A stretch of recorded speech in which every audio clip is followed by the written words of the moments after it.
오늘 하나님 말씀은 출애굽기 12장 1절부터 13절까지 말씀입니다. 6월절은 유대인의 최고의 명절입니다. 예수님도 이 땅에 계실 때 6월절을 지키셨고 마지막 6월절 양식을 드시는 그 자리에서 그 양식을 가지고 성만찬을 제정하셨습니다. 그래서 6월절은 예수님께서 개정하신 리바이스한 새로운 그런 절기입니다. 빵을 주시면서 이것은 내 몸이니 이것을 행하여 나를 기념하라. 그리고 포도주 잔을 주시면서 이것은 너희를 위하여 흘리는 내 피다. 내 피로 세운 새 언약의 잔을 받으라. 이렇게 주십니다. 그래서 우리도 성찬을 받을 때마다 예수 그리스도께서 바로 6월절 어린 양이신 사실을 우리가 증거하는 것입니다. 그래서 유대교와 기독교가 같은 절기를 다른 의미로 지키는 것이 6월절입니다. 그런데 한번 상상해 보시기 바랍니다. 여러분들이 첫 6월절을 맞는 그 자리에 여러분들이 한번 있었다고 한번 가정을 해 보십시오. 어떤 마음이 들겠는가? 집 바깥에서는 죽은 아들 부둥켜 안고 울부짖는 날카로운 엄마들의 통곡 소리가 들리는데 집 안에서는 여러분의 아들을 품에 안고 6월절 양식을 같이 먹는다 그러면은 어떤 마음이 들 것 같습니까? 두렵고 고맙지 않겠습니까? 6월절은 분노한 신을 달래는 피의식이 아닙니다. 6월절은 하나님이 언약 백성을 지키고 살리신 은혜의식입니다. 우리가 그 은혜를 곡해하면 사람이 무례해집니다. 은혜 받을 자격이 있는 줄로 착각해서 그렇게 행세하니까 무례해집니다. 그래서 남의 종교의 사원에 들어가서 땅 밟기를 하고 절에 들어가서 불상을 깨부시는 것을 은혜로 알고 그렇게 과시합니다. 그리고 은혜를 편향된 진영 논리로 둔갑도 시킵니다. 그런데 이게 아주 오래된 개신교의 적폐지만은 최근에 한국과 미국에서 아주 극단적인 형태로 기승을 부리고 있습니다. 여러분들 누구도 받을 자격이 없는 것을 알고 두렵고 고맙게 받는 게 은혜입니다. 은혜는 누구도 당연하게 받을 수 없는 것입니다. 하나님 말씀 출애굽기 12장 1절부터 13절까지 제가 홀수절 여러분들이 짝수절 교도가시고 13절은 한 목소리로 같이 읽겠습니다. 제가 1절 읽겠습니다. 여호와께서 애굽 땅에서 모세와 아론에게 일러 말씀하시되 너희는 이스라엘 온 회중에게 말하여 이르라. 이달 열흘에 너희 각자가 어린 양을 잡을지니 각 가족대로 그 식구를 위하여 어린 양을 취하되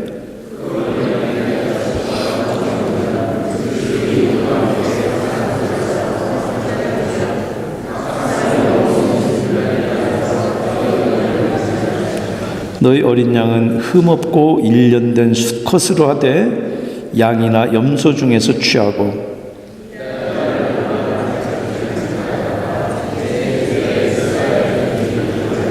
그 피를 양을 먹을 집 좌우 문설주와 인방에 바르고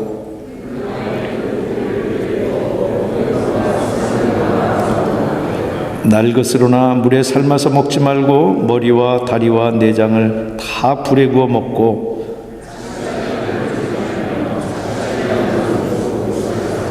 너희는 그것을 이렇게 먹을지니 허리에 띠를 띠고 발에 신을 신고 손에 지팡이를 잡고 급히 먹으라. 이것이 여호와의 6월절이니라.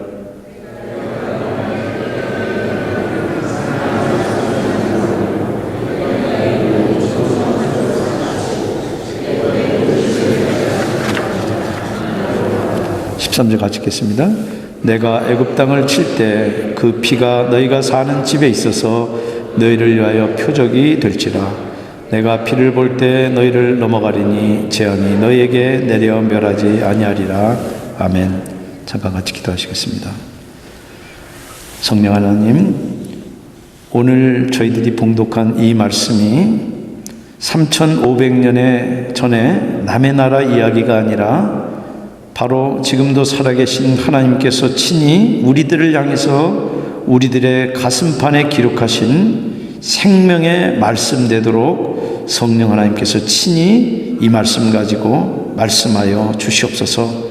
저희들이 선입견과 편견들, 저희들의 얄팍한 지식들 내려놓게 하시고 어미롭고 공의로우신 그 하나님의 음성에 귀 기울이며 그 말씀으로 저희들이 살아나고 다듬어지고 변화받는 살아있는 시간 되게 하여 주시옵소서. 예수님 이름으로 기도합니다. 아멘. 히브리인들이 애굽으로 이민 가서 430년 사는 동안에 노예가 됩니다. 그래서 히브리 민족은 어떻게 해서든지 애굽을 벗어나서 종의 자리에서 벗어나는 게 그것이 소원입니다. 그리고 나서 약속의 땅 가나안에 들어가는 겁니다. 그러니까 가나안에 들어가려면 먼저 애굽을 탈출해야 되는데 그게 만만치가 않습니다. 모세가 바로와 단판 짓도록 재앙이 계속 일어나지만 바로는 번번이 거절합니다. 끝내 사람이든 짐승이든 애굽의 초태생, 처음 난 수컷을 다 죽인다 하는 이 모세의 경고도 듣지 않다가 그 재앙이 임하니까 그제서야 바로가 무릎을 꿇습니다.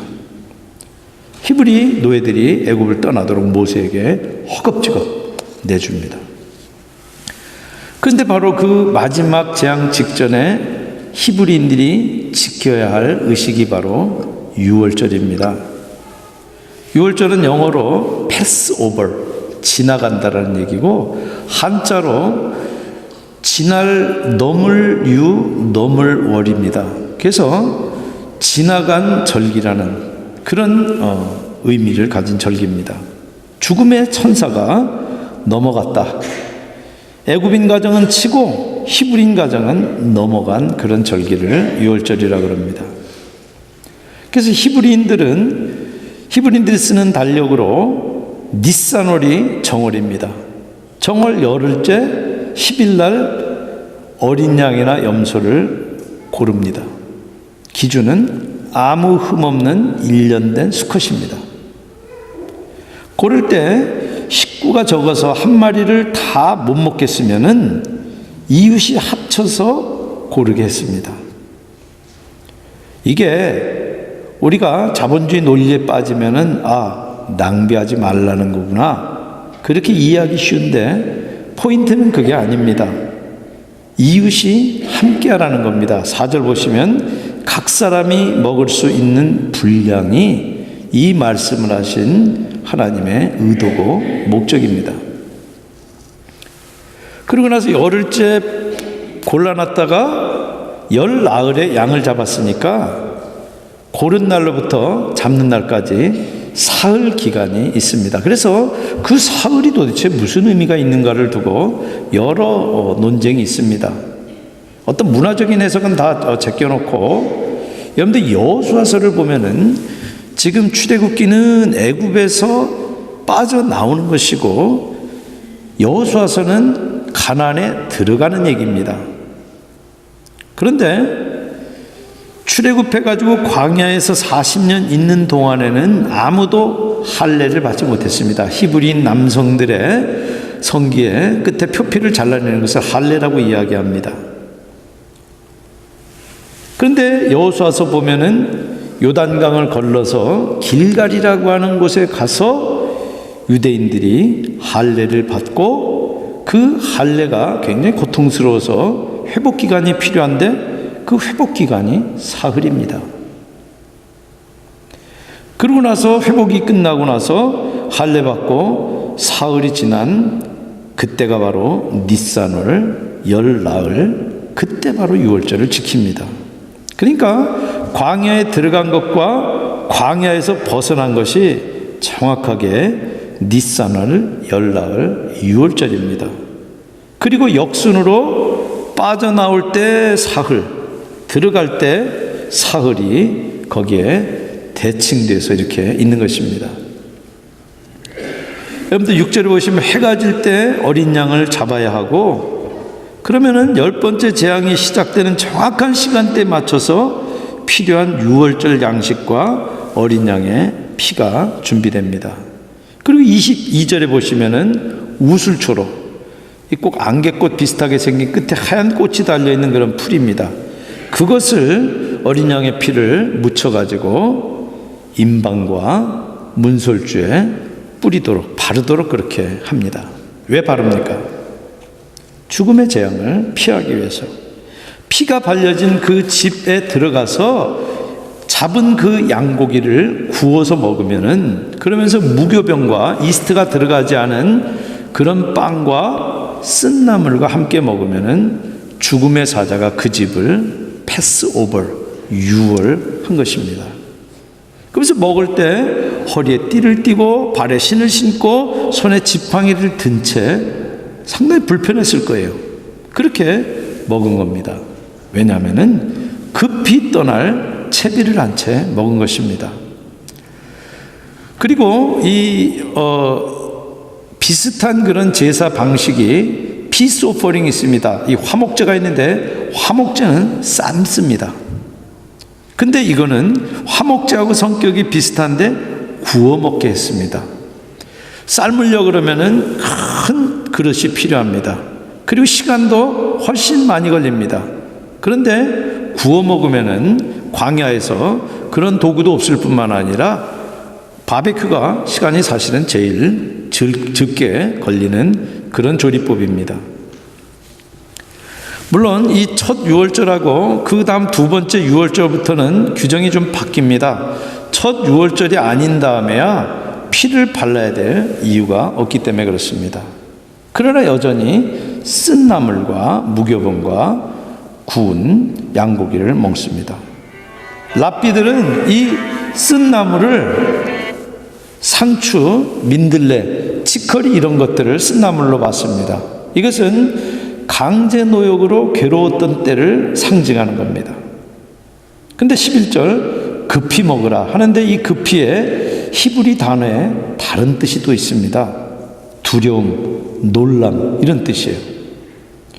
여러분들 히브리인들이 지금 이 유월절 양식을 아무리 담수하면서 이렇게 먹는다 할지라도 프랑스인들이 아닌 다음에야 아마 한국인 기준으로 하면은 제 식사 시간 기준으로 하면은 시작하고 끝날 때까지 30분이면 뒤집어 씁니다. 아마 여기저기 통곡 소리가 들리기 시작해서 그때 시작해가지고 점점 아우성이 커질 때 아마 끝났을 거예요. 담 바깥에서, 집 바깥에서 지금 통곡 소리를 듣는, 애굽 사람들이 통곡 소리를 듣는 히브리인들 마음이 어떻겠습니까? 여기 지금 급히라는 말의 다른 뜻이 두려움, 놀람. 그런데 히브리인들이 어떤 태도로 먹었을지 사실 그 의미는 미국의 Fourth of July하고 비슷합니다. 독립기념일과 비슷해요. 이거를 기점으로 해서 독립했으니까. 그러나 폭죽 터뜨리고 그리고 바베큐하는 그런 개념이 아닙니다. 축하 자리가 아닙니다. 히브리인들은 지금 이 유월절 양식을 두렵고 감사하면서 급히 먹을 수밖에 없었을 거예요.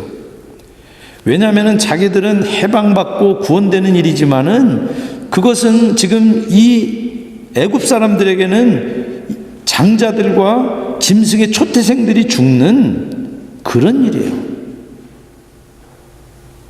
12절에 내가 그 밤에 애굽 땅에 두루다니며 사람이나 짐승을 막론하고 애굽 땅에 있는 모든 처음 난 것을 다 치고 애굽의 모든 신을 내가 심판하리라. 나는 여호와라.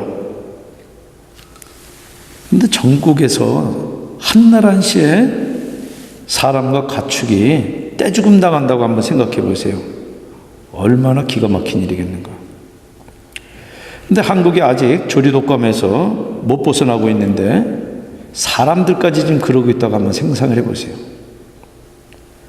에볼라가 서아프리카에 창궐하고 과학과 의료 수준이 세계적이라고 하는 한국도 메르스의 초기 대응 잘못해가지고 곤욕을 치른 지 얼마 되지 않습니다.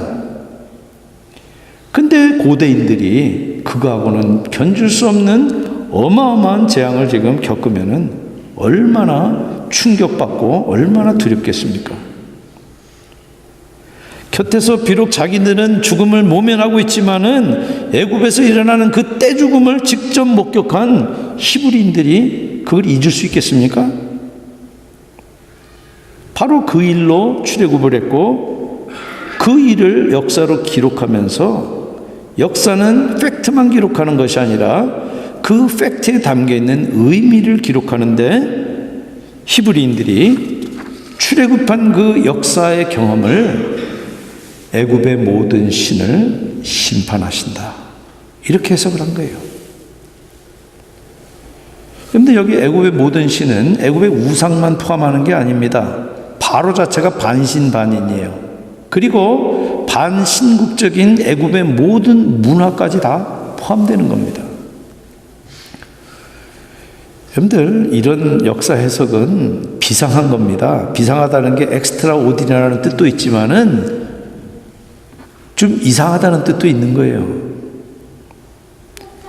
여러분들, 출애굽한 다음에도 노예 1세대들은 광야에서 어려운 환경을 만날 때마다 애굽에 있을 때를 회상하면서 그때를 그리워해요.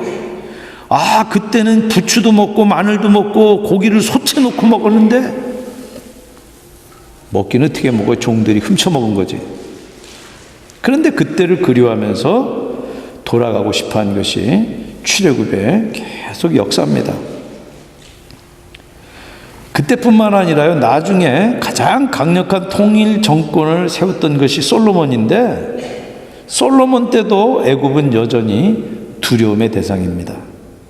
그러니까 바로하고 정략 결혼하면서 애굽의 공주 데려다가 궁궐 지어주고 애굽 신전 지어주고 나중에는 거기 가서 제사까지 같이 지낸 거예요. 애굽에 가장 앞서 있는 이 테크놀로지나 경제력, 최강의 군사력이 애굽입니다. 그래서 과학자들은 이 피라미드 하나만 가지고도 당시 애굽이 가지고 있었던 천문학적 지식이나 기하학의 수준이 입증된다고 이야기를 합니다. 나중에 그리스의 알렉산더 대왕이 멸망시킬 때까지 지중해 연안에서 가장 강력한 문명, 가장 강력한 제국이 바로 애굽입니다. 바로 그 알렉산더의 이름을 딴 애굽의 도시가 알렉산드리아인데, 거기에 가면은 지중해 최고의 도서관이 지금도 있고, 그리고 여러분들 구약 성경이 히브리어로 된 것을 헬라어로 번역한 것이 70인역인데 그게 바로 알렉산드리아에서 번역이 됩니다. 그리고 지금 우리가 가지고 있는 어떤 정통 신학의 기초를 놓은 사람이 블랙 드왈프라고 하는 그런 별명을 가졌던 초대교회 교부 아타나시우스인데, 그 사람이 바로 알렉산드리아 출신이에요. 거기에 비하면은 이스라엘은 이거는 그냥 세 발의 피입니다. 지정학적인 위치도 한국하고 비슷해가지고 주변에 열광의 틈바구니에서 이리 치고 저리 치고 바람 잘 날이 없습니다. 지금 한국이 미국하고 중국, 일본 그 틈바구니에 껴가지고 지금 이리 터지고 저리 터지고 있잖아요. 이스라엘이 늘 그러고 살았어요. 그래서 독립한 다음에도 북이스라엘이 아수르에 붙었다가 나중에 애굽에 붙었다 그러다가 결국 북이스라엘은 아시리아에 멸망하고 남유다는 바벨론에 멸망을 합니다. 지금 이 장면에서도 바로 말 한마디에 건설 현장에 다 투입됐다가 거기서 강제 동원돼서 일하다가 6월절 재앙으로 출애굽을 하지만은 역사로 보나 문화 수준으로 보나 테크놀로지로 보나 군사 수준으로 보나 뭘로 봐도 객관적으로 비교하면은 여기 지금 여호와께서 애굽의 모든 신을 심판하신다. 웃기는 얘기예요. 북한이 미사일 한 방 쏴놓고 우리가 미국하고 견주겠다 하는 거하고 똑같은 꼴이에요. 그러면 지금 히브리 사관들이, 히브리 히스토리안들이 지금 헛소리 하는 겁니까? 무슨 근거로 그런 대담한 얘기를 합니까? 허풍이거나 아니면은 근거 없는 허황된 그런 위로의 말은 아닙니까?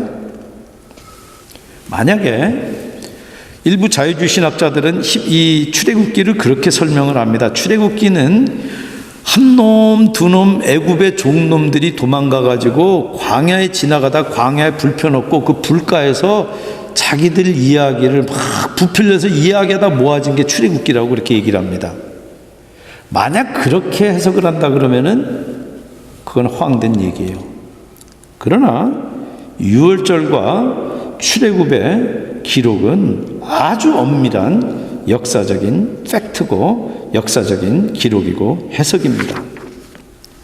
그 역사를 지금 여호와께서 애굽의 모든 신을 심판했다, 그렇게 해석한 것은 일반 사관들이 볼 수 없는 언약 백성인 이 사관들만이 가지고 있는 고유한 해석 패러다임, 고유한 어떤 역사의식이 있기 때문에 그런 거예요. 여러분들 세속 사관들은, 세큘라 히스토리안들은 역사를 바라보고 해석할 때 경제력, 그래서 지금도 서로 비교할 때 뭐 비교합니까? GDP 가지고 순서 내잖아요. 군사력, 그래서 핵탄두 수 가지고 순서 내잖아요. 그리고 요새 조금 개발된 가지고 행복지수 이런 거 가지고 그게 역사를 이끄는 원동력으로 보고 역사를 기술하고 해석을 합니다. 그러나 언약적 관점의 사관은 하나님만이 역사를 다스리고 세상을 주관하시는 유일한 분이다, 그렇게 역사를 바라보고 그 의미를 해석하는 것입니다. 하나님만이 이 세상을 다스리기 때문에 인간들의 기대나 예상에 따라서 움직이는 것이 아니라, 그래서 신이 이렇게 조종하면 조종당하는 그런 분이 아니라 인간들의 상식과 경험을 훌쩍 뛰어넘는 그런 방법으로 세상을 다스리시고 역사를 이끄신다고 보는 것이 바로 구속사관의 관점입니다.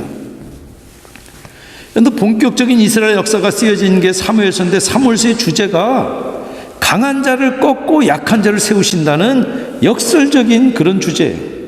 교만한 자를 낮추시고 겸손한 자를 높이신다는 그런 역설적인 방식으로 주님께서는 역사를 다스리고 세상을 주관하세요. 여러분들, 아무리 강성했던 세계사 속의 제국들 가운데 지금도 강성한 나라가 있습니까? 이집트? 피라미드 관광 자원으로 그냥 지금 겨우겨우 살아가요. 그리스? 지금 구제금융 기다리고 있어요. 근대 가장 막강한 제국이 해가 지지 않는 영국이에요.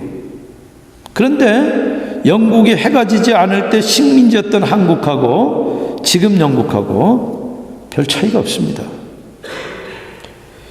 그런데 당장은 지금 미국이 세계 경찰국가 노릇하지만은 미국의 초강대국으로서의 지위는 아무리 길게 잡아봐야 영국이 누렸던 그 기간에 절반도 되지 않을 겁니다.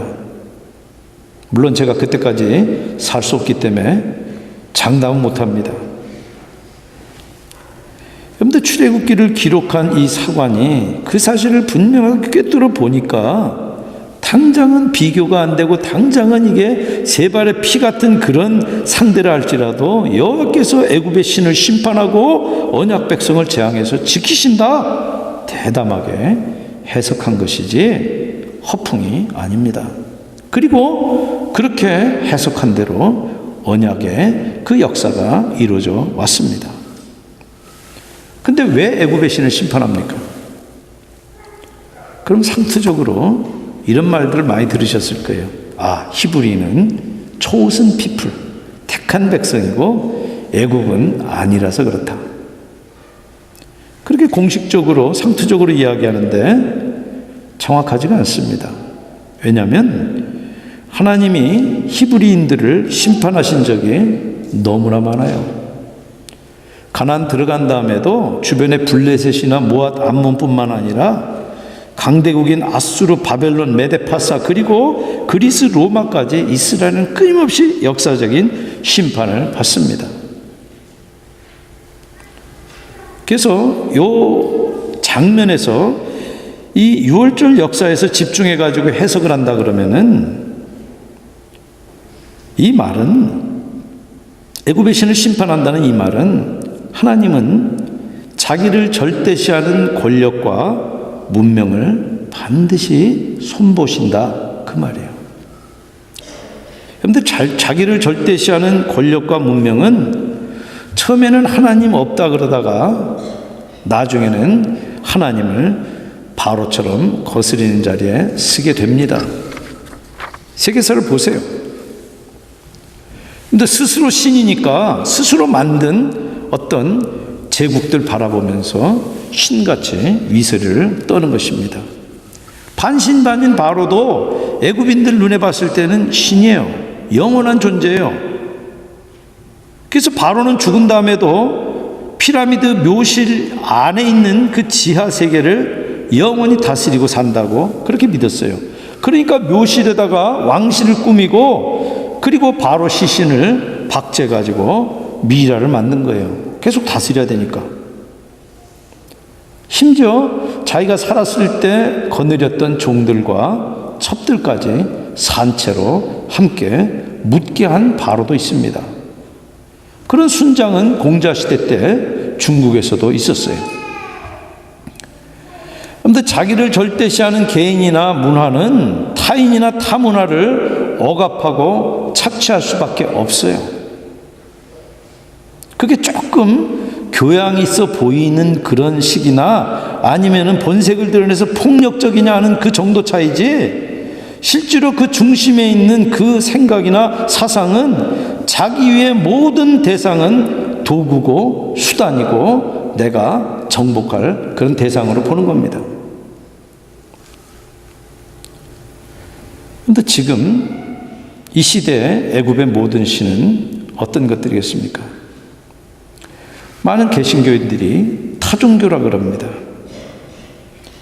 그러니까 어느 선교단체가 예루살렘이나 아프간에 대행진하고 나중에는 힌두교 사원까지 들어가 가지고 땅 밟기를 했다가 무리를 일으켜요. 어떤 개신교 동아리는 절에 들어가서 불상을 깨요.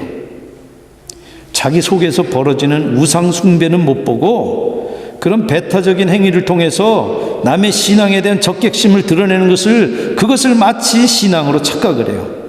얼마나 피상적이고 얄팍합니까? 여러분들, 십자군은 기독교가 아닙니다. 서북청년단은 기독교하고 아무 상관이 없습니다. 언제 예수님이 네가 피 흘린 대로 가서 똑같이 갚아주라 그랬습니까? 여러분들, 사실 심판당할 애굽의 모든 신은 모든 문명 속에 들어있고 사실은 믿는 사람들 마음속에도 들어있고 교회 안에도 얼마든지 있습니다. 자기가 속한 조직만 절대시하고 다른 사람들은 전부 정복하고 착취할 대상으로 보는 그게 우리 현대문화에서 얼마나 자주 봅니까? 저도 매일 제 속에서 봐요. 그런데 지금은 정치, 경제 권력이라는 말뿐만 아니라 종교 권력이라는 말까지 이미 정형화되어 있습니다. 여러분들, 좌우의 이념적 갈등이 옳고 그름의 판단까지 왜곡시키는 그런 세태를 우리가 지금 살고 있습니다.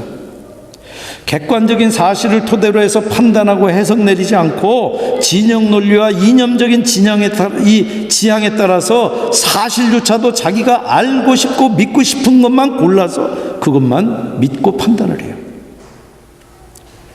그런데 유독 그런 왜곡 현상이 개신교 안에 심하고 목사들이 그 충동질을 하고 있어요. 그러면서 끝없는 경쟁 속에 내몰면서 인간의 존엄성들을 파괴합니다. 그런 사람들에게 신앙은 당장 남보다 높은 고지 점령하고 더 많은 것을 차지하는 수단이 신앙이에요. 정말 다음 세대를 이끌어 나가야 될 우리 청년들이 진지하게 자기를 돌아보고 자기가 사는 세상과 역사와 문화를 해석할 그런 여유가 없어요. 전부 경쟁 상대고 수단이고 정복 대상이면은, 착취 대상이면은 그게 바로 심판당할 애굽의 신이 아니면은 뭐가 그러면은 심판당할 신이겠습니까? 그런데 지금은 세상이 교회를 염려하는 지경이 되어버렸습니다. 말라기 3장 1절에 분명히 주님은 하나님의 집에서부터 심판이 시작된다고 예언하셨고 그렇게 될 것입니다. 개신교가 얼마나 무례하고 교만한지 제가 목사라는 사실을, 제가 목사라는 이 이름을, 이 타이틀을 가지고 제 고개를 들지 못할 때가 너무나 많습니다. 근데 13절 한번 보세요. 내가 피를 볼 때 너희를 넘어가리니. 여러분들, 그 피가 무슨 마술적인 효험이 있어서 그 피 가지고 보호받는 게 아니에요. 보호하는 분은 하나님이시기 때문에 하나님이 그 피를 보고 구하시는 거지. 아무리 히브리인이라 할지라도 주님이 베푸신 그 보호를 거부할 수 있어요. 그리고 문설주와 임방에 피를 안 바르면은 주님이 베푸신 그 은혜와 보호 내가 거부하겠다는 거예요. 아, 하나님 당신 도움 없이도 나는 내가 충분히 당신의 호혜를 받을 수 있습니다. 내가 당신 은혜의 대상입니다. 그런데 그래서 13절을 원문에서 직접 번역을 하면 이렇게 됩니다. 내가 그 피를 보고 너희를 넘어갈 것이다. 그러면 내가 애굽을 칠 때 어떤 파괴적인 재앙도 너희를 덮치지 못할 것이다. 그런데 이게 주님이 오신 이유고 목적입니다. 주님은 지금도 자기를 절대시하는 모든 태도를 심판하십니다. 그러나 우리가 조금도 주님의 그 은혜의 대상이 될 수 없다는 사실을 직시하고 정말 이방인들에게 꺼리끼고 이방인들에게 미련하고 유대인들에게 꺼리끼는 그 십자가를 겸손히 붙들 때, 아, 주님, 나한테는 주님의 그 은혜의 대상이 될 만한 아무 자격도 조건도 없지만은 나를 위해서 흘리신 주님의 그 보혈의 능력을 내가 믿습니다. 그러면은 그 사람에게 구원의 능력이 임하는 것입니다. 왜냐하면은 십자가에서 진정한 심판과 구원이 시작되고 끝났기 때문이에요. 여러분들 절대 신앙생활 피상적으로 하지 마시기 바랍니다. 우리 자신들을 돌아보시기 바랍니다. 여러분들 심판당할 애굽의 신들은 저 바깥에 있는 다른 종교가 아니에요. 바로 내 속에 있어요. 우리 가정에 있고 우리 교회에 있어요. 그런데 우리를 돌아보면은 끊임없이 나를 강화하고 내 아성을 쌓고 그러는 것이 우리들의 옛사람의 속성 아닙니까? 그게 아니라 누구든지 나를 따라오려거든 자기를 부인하고 자기 십자가를 지고 나를 쫓을지니라. 이것이 우리들이 은혜를 받는, 두렵고 감사함으로 받는 그런 태도입니다. 그런 저 여러분들 다 되시기를 주님의 이름으로 축원드립니다. 같이 기도하시겠습니다.